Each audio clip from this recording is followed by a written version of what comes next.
Hi and welcome back to the Peregrine Dame. I'm Rachel Parsons and this time we're in Sin City. Welcome to Vegas, baby. Welcome to the Peregrine Dame. Have you ever wanted to get away from it all? Well, in 2008, that's exactly what I did. I left my good job with a salary and benefits, and I've been traveling the world ever since, alone and with no crew. So come with me and I will show you how exciting travel can be when you go solo.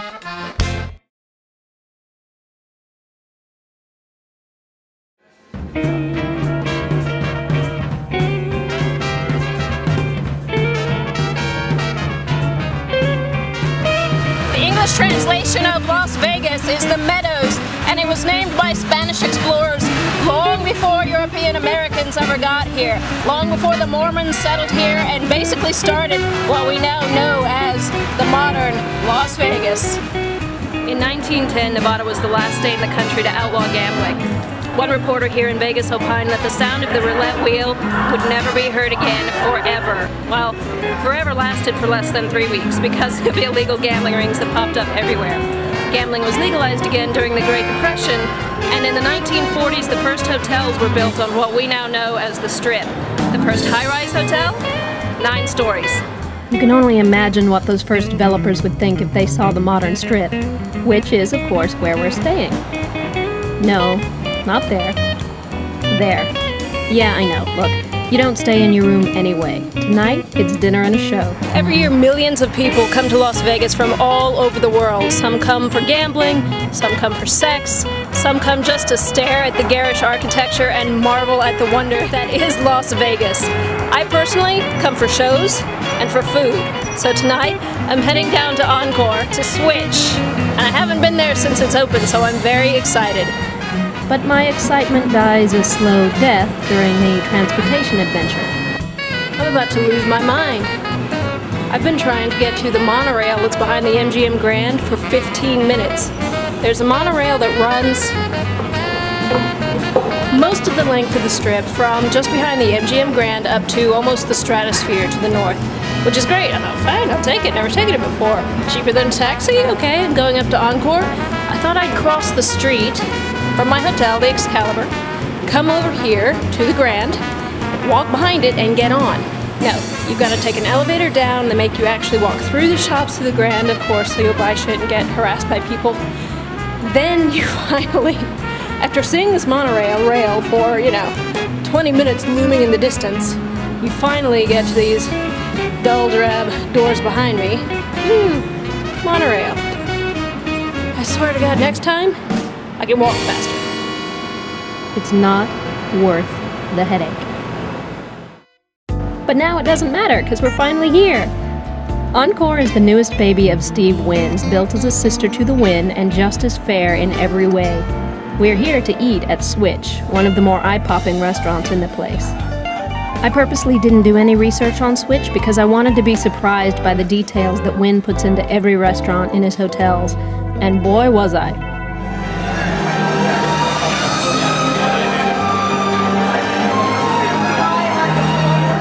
Every half an hour, the ceiling and the walls switch.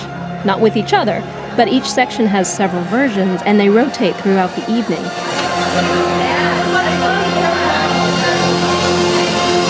The wall behind me just went away. Set to music, the lighting and the designs make for a very beautiful show.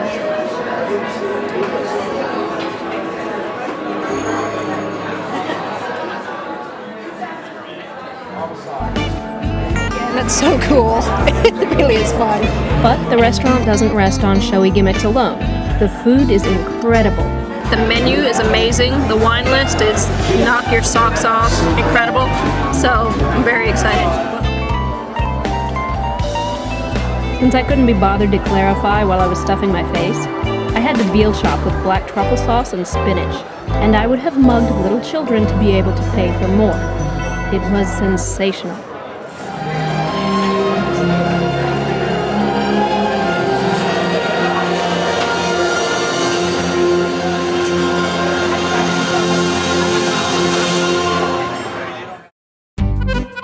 Now for the show portion of dinner and a show. We're heading over to Bally's for a campy treat. I like to see shows when I come to Vegas, and the truth is, there are a few more I'd rather be seeing tonight than Jubilee. But here at Bally's, I'm going to see Jubilee at the recommendation of a good dancer friend of mine who saw it and said it's one of the most painfully funny shows in Las Vegas, even though they obviously don't mean for it to be funny. So it's one of those things. So I'm kind of interested to see how it turns out. I'll let you know. Sadly, there were too many waiters to be able to break out the camera and steal footage, so you're just gonna have to take my word for it. Holy cow. That was funnier than I had heard. They do a whole dance act, Samson and Delilah. And then the second act, they all dance through and sink the Titanic. And I think my favorite part was the dinghy full of showgirls floating across the stage after the Titanic sunk. Fuck. I would highly rate, if you got, the $50 and you want to spend it, go see that. It's worth the laughs. And the bare boobs. There are plenty of bare boobs. And there are course boys too, so there are plenty of bare male asses for all you girls out there. Oh God. That was good. That was very good. All in all, my first night in Vegas was a lot of fun. And even though I don't gamble much, I still had to try and lose a few bucks before bed. It's pretty good. It's about all the gambling I do. Put $5 in a slot machine, win 15, walk away. Walk away to bed, that is. It's then that I realized what you get for staying at a lower-priced hotel on the Strip. Family time. Don't bring your kids to Vegas. What are you thinking? You can't do anything with them. You can't do anything without them either, because then you have to take care of them. Bad idea. Vegas for grown-ups. Take your kids to Disneyland. It's true that Vegas has spent tons of marketing dollars to make it appear family-friendly, but it is still Sin City, and always will be. Oh, and why bed so early on our first night in Vegas? Because we're getting up early tomorrow to head to the Hoover Dam. Stay tuned.